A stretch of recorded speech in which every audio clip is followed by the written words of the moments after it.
Chers amis, bonjour. Aujourd'hui, j'aimerais parler du système financier à Madagascar, c'est-à-dire la relation entre les PME et les banques ou d'autres institutions financières comme le mobile banking ou autre chose. L'objectif de cette vidéo n'est pas de blâmer les banques, mais c'est plutôt de lancer un débat sur d'autres types de solutions qui pourraient aider les PME à Madagascar.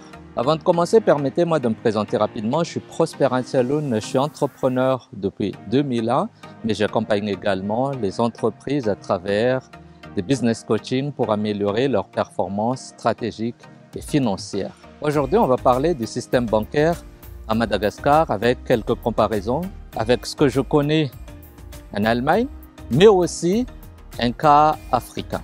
À Madagascar, déjà, le taux de bancarisation est très bas. Selon le site du ministère des Finances, c'est 5%. Selon une étude qui a été effectuée dans le cadre de l'inclusion financière, c'était aux alentours de 10%. Et selon un article de Midi Madagascar, c'est aux alentours de 18%.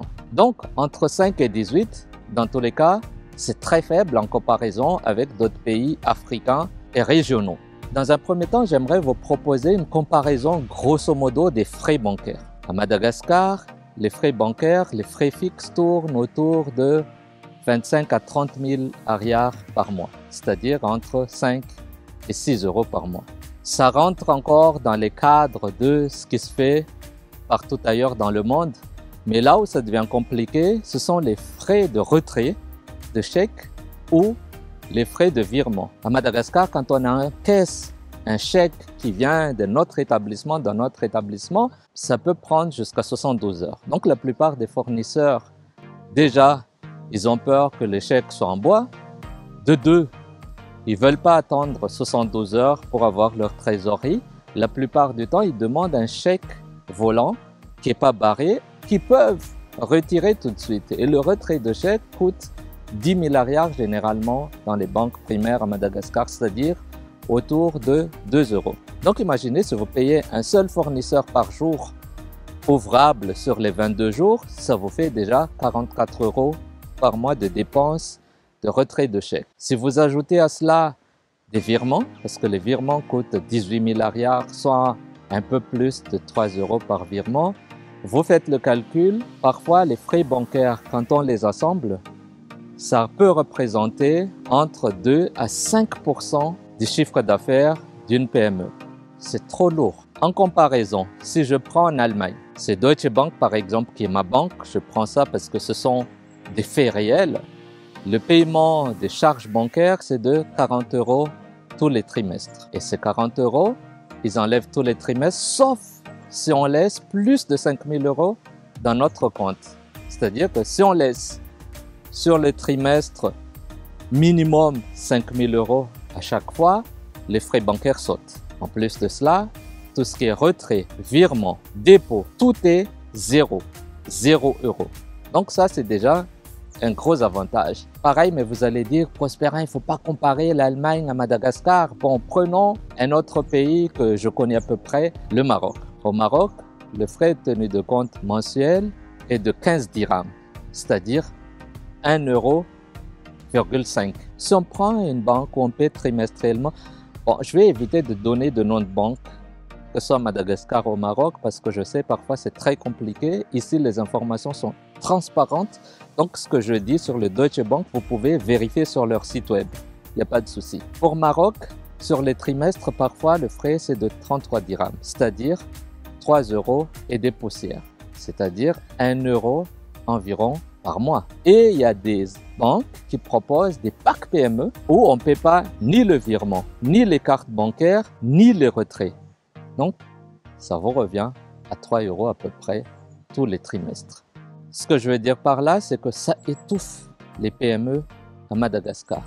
Les frais bancaires sont très chers, mais on comprend aussi que de l'autre côté, que toutes les transactions devraient passer par une banque pour faciliter leur traçabilité.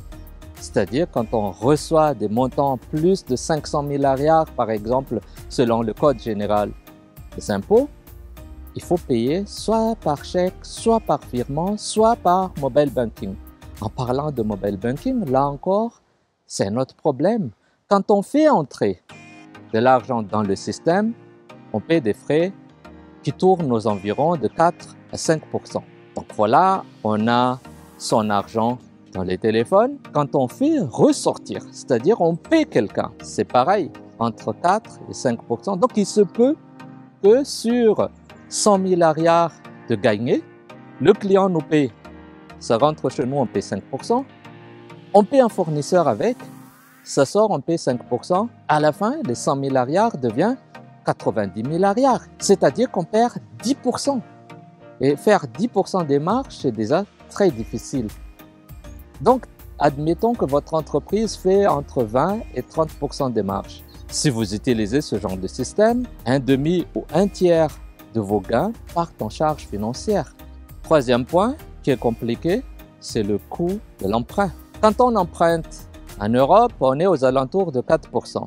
Quand on emprunte au Maroc, on est aux alentours de 6%. Quand on emprunte à Madagascar, on est aux alentours de 18%. Donc c'est le triple de ce qui se passe au Maroc. Pourquoi je dis tout ça? Moi je disais, c'est pas pour blâmer, mais c'est peut-être pour en discuter, pour lancer le débat, pour créer en fait une alternative.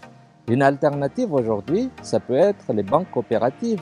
Les banques coopératives existaient dans plusieurs pays en Europe depuis des années. L'avantage d'une banque coopérative, c'est que les clients sont propriétaires en même temps. Donc, ils participent à la gouvernance. Ils participent à travers des représentations au choix qu'on va faire sur la structuration des coûts. Et en plus, comme c'est leur entreprise, les bénéfices leur reviennent. Les bénéfices ne seront pas versés à des actionnaires quelconques.